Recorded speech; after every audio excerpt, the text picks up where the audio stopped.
지금부터 우리가요, 전대차를 보는데 봐보세요. 우리가 임차권을 양도하는 것이 있고 전대차는 것인데, 특히 양도는요, 임차권을 파는 거잖아요. 그런데 전대차는 뭐죠? 여기 임대차가 이렇게 있잖아요. 임대차가 있는 상태에서 다시 주는 것을 뭐란다? 전대차라고 하죠. 그러니까 이런 전대차는요, 존속기간이라든가 보증금이라든가 차임 등이 원래의 임대차보다는 클 수가 있다 없다? 없다 이 말이죠. 그러면 전대차는요, 임차인이 그대로 있는 상태에서 다시 주는 걸 전대차라고 하는 것이고요.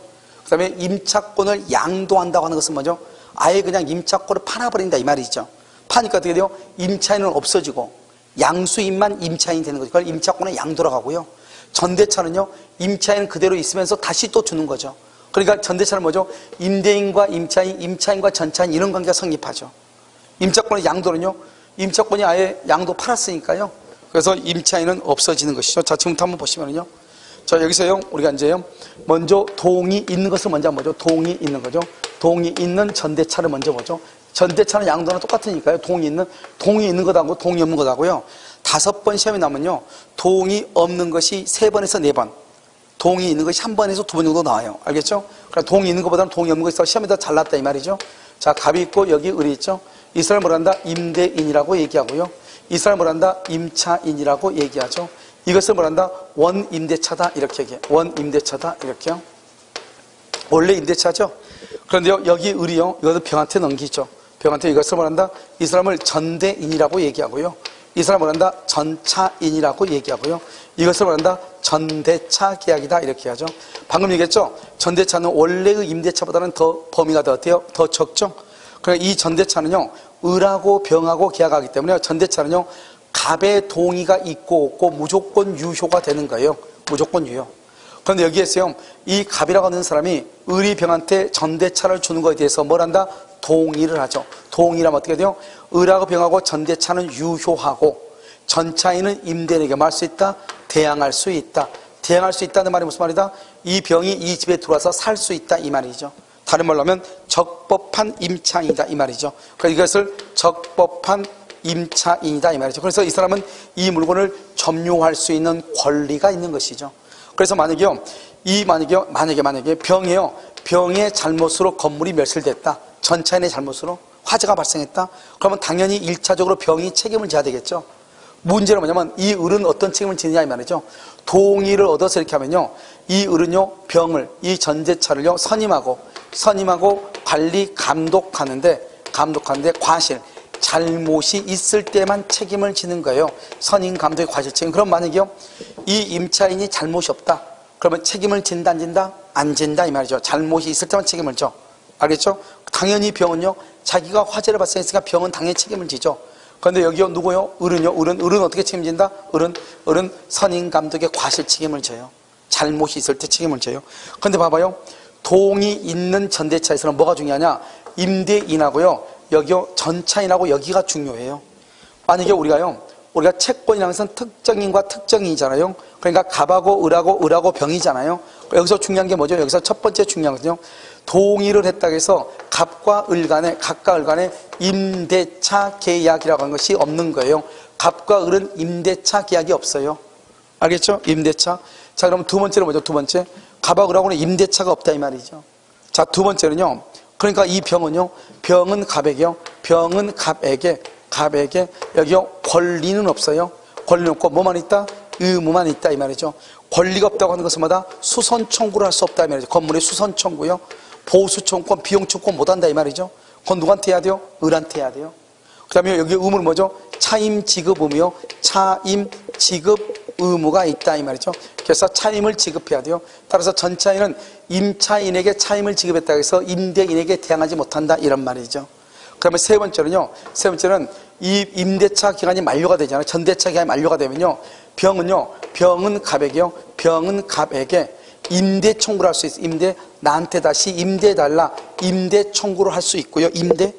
자, 두 번째는요, 아까 우리 했죠, 부속물 매수 청구를 할 수 있고요. 부속물 매수 청구, 지상물 매수 청구를 할 수 있어요.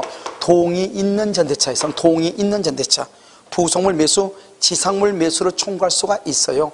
알겠죠? 갑하고 을하고는요, 큰 문제가 없죠. 여기 한번 봐봐요. 여기서 우리가요, 만약에요, 뭐죠? 갑하고 을하고 기간이 만료가 되고요. 만료가 되고, 동시에요. 을하고 병하고 기간도요. 만료가 되죠. 그럼 어떻게 되죠? 두 개가 동시에 만료가 됐죠? 그럼 어떻게 돼요? 일단 이 병은 누구한테 반환해야 돼요? 을에게 반환하고요. 을은 누구한테 반환해요? 갑에게 반환해야 되잖아요. 이렇게요. 그런데 이렇게 하지 말고 그냥 병이 그냥 누구한테 반환해야 되죠? 갑에게 반환해야 되죠. 그래서 병이요. 그냥 갑에게 반환해도 된다. 이런 말이죠. 직접적으로. 그러면 을의 반환 의무를 면한다. 이런 말이죠. 원래는 어떻게 해야 돼요? 병이 을한테, 을이 갑한테 이렇게 반환해야 되는데 그럴 필요 뭐 있어? 병이 그냥 갑한테 반환해도 된다. 이 말이죠. 이게 첫 번째 중요하고 두 번째는요. 우리가 뭐라 했죠? 여기가 뭐죠? 임대차가 있고 여기가 뭐가 있죠? 전대차가 있죠. 그러면요. 우리가요. 원래는 임대차가 소멸하면 뭐가 소멸돼요? 전대차도 소멸하는 것이죠. 그러니까 만약에요. 봐봐요. 만약에 을이 채무불행이 있다. 그러면 갑하고 을하고 갑이 을한테 임대차를 해지를 하죠. 채무불행으로. 그러면요. 병의 전차권도 자동으로 소멸하는 거예요. 그런데요. 그게 아니고 임대차가요. 갑과 을과 합의로 해지하죠. 합의로. 동의를 해주고 나서 합의로 해지하죠. 합의로 해지했다 해서 이걸 가지고 전차인에게 뭐 하지 못한다? 대항하지 못한다. 이 말이죠. 만약에요. 합의가 아니고 이 임대차가요. 채무불행으로 해지가 돼요. 채무불행으로 해지가 되죠. 채무불행으로 해지가 되면 어떻게 돼요? 병의 전차권도 당연히 뭐가 된다? 전차권도 당연히 없어지는 거예요. 당연히. 그런데요. 채무불행으로 없어진 것이 아니고 아무 문제 없는데 갑과 을이요. 합의로 동의를 해놓고 나서 합의로 해지했다 이 말이죠. 그러면 전대차는 소멸한다 안 한다? 안 한다. 이것만 알면 돼요. 동의 있는. 그 동의는 여기만 논점이 있어요. 자, 그 다음에 동의 없는 것을 봐요.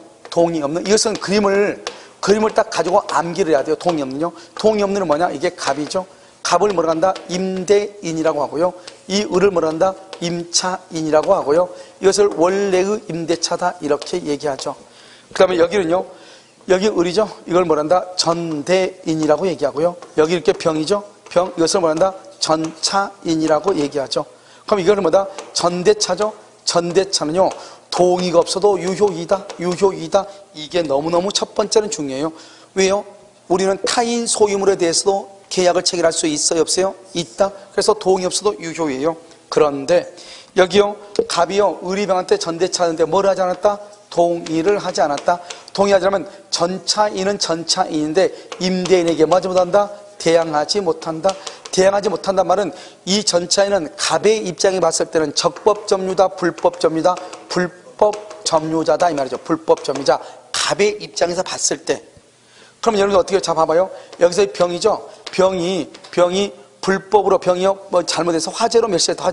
병이 화재로 멸시했다. 그럼 당연히 병이 책임을 져야죠. 병이요. 그런데요. 여기서 중요한 것은 을은 무과실 책임이에요. 무과실 책임이라고 하는 것은 뭐냐? 을은 잘못이 있든 없든 무조건 책임을 져요. 을은요. 저기는 보면 선임 감독이죠. 동의 있을 때는. 여기는요. 무과실이요. 잘못이 없어도 을은 책임을 져요. 그러니까요. 병이 만약에 화재를 일으켰다. 당연히 병이 책임을 져야죠. 근데 을은요. 무과실 잘못이 없어도 책임을 져요. 그럼 여기 한번 볼까요? 자요. 여기에서요. 여기 임대인 이렇게 있잖아요. 그러면 동의 없는은 어떻게 하냐? 갑하고 병하고는 아무 문제가 없어요. 그래서 여기서 동의 없는은 갑하고 을 이게 아주 중요해요. 여기서 임대차를 해지를 했느냐 안 했느냐 이게 중요해요. 여기는 동의를 안 했으니까 둘이 따져볼 필요가 하나도 없잖아요. 동의를 안 했으니까. 그러니까 아무 관계 없죠. 그래서요. 병은요. 봐봐. 병은 갑에게요. 병은 갑에게요. 여기야. 병은요. 전차인은 갑에게요. 갑에게 수선 청구도 못하고요. 차임 지급 의무가 있어요? 없어요? 차임 지급 의무도 없고요. 임대차가 종료가 되죠? 종료가 되면 임대 청구할 수 있어요? 없어요? 임대 청구도 못하고요. 부속물 매수하고 지상물 매수 청구가 있어요? 없어요? 이것도 없다 이 말. 이게 중요해요. 청구할 수 없다. 알겠죠? 자, 그런데요. 여기 봐봐요. 갑은 을한테요. 해지를 했느냐? 해지를 했다.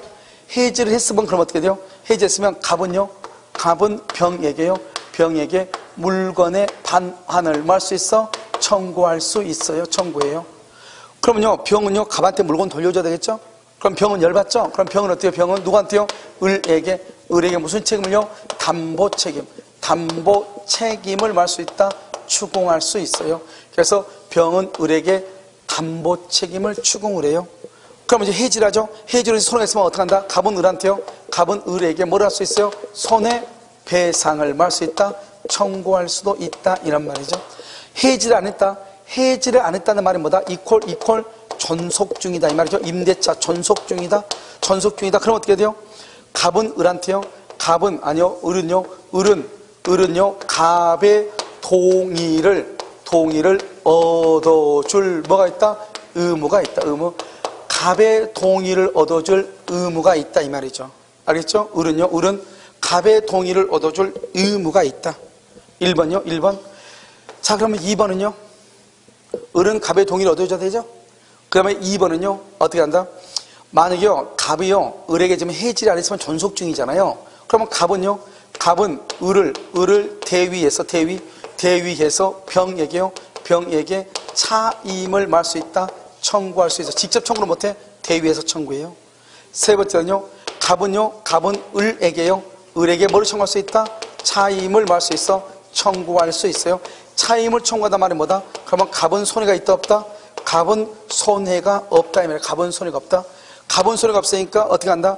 여기서 중요한 말은 갑은 병에게 손해배상을 청구할 수 있다 없다? 손해배상을 청구를 못해요. 갑의 입장에 봤을 때 병은 불법 점유라고 했잖아요. 불법 점유. 그러니까 갑이 병한테 불법 점유했다고 손해배상을 청구할 수 있는가? 안 된다 이 말이죠. 왜요? 갑은 을한테 차임을 청구할 수 있기 때문에 그렇다 이 말이죠. 알겠죠? 그 다음에요. 우리는 동의가 없으면 대항을 못 하잖아요. 그럼 언제나 전대차 할 때 동의해야 되냐? 그건 아니에요. 그럼 언제는 동의하지 않아도 된다? 배신적 행위가 아닐 때요. 배신적 행위가 아닐 때요. 배신적 행위가 아니다 뭐다? 을하고 병이 부부예요. 부부로서 같이요. 가구점을 경영을 해요. 가구점을 경영을 해요. 그러니까 이러면 봐봐요. 이 남편 이름으로 임대차 계약을 했는데요. 남편이 다른 데다 가구점 하나를 더 오픈하면서요. 자기 아내 이름으로 전대차 계약을 썼어요. 갑의 동의를 받지 않고. 그러든지 말든지 이 을하고 병은 부부로서 이 건물에서 지금 영업을 하고 있잖아요. 그것을 갑은 이미 알고 있어 모르고 있어? 알고 있죠. 그러니까요.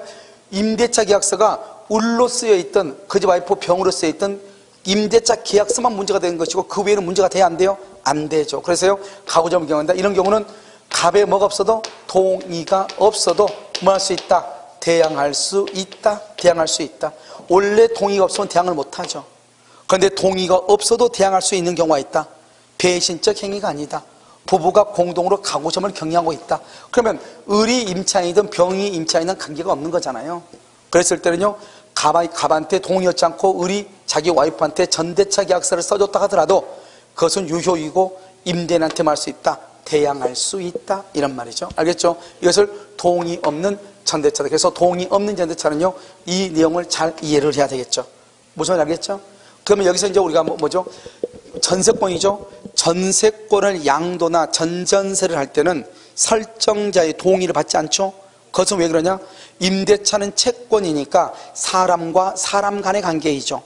그런데요. 전세권은요. 사람과 물건 간의 관계예요. 그러니까 물건을 전전세 줄 때는 물건한테 물어볼 수가 없잖아요. 그러니까 설정자의 동의가 필요가 없는 거예요.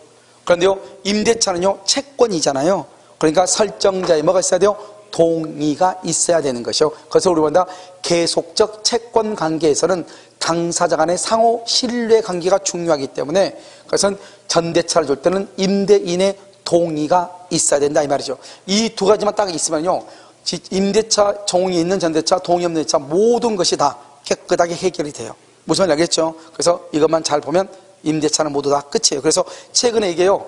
계속 시험이 나오고 있고 연속 2년 났죠. 지금 29에 28에 연속 2년 났단 말이죠.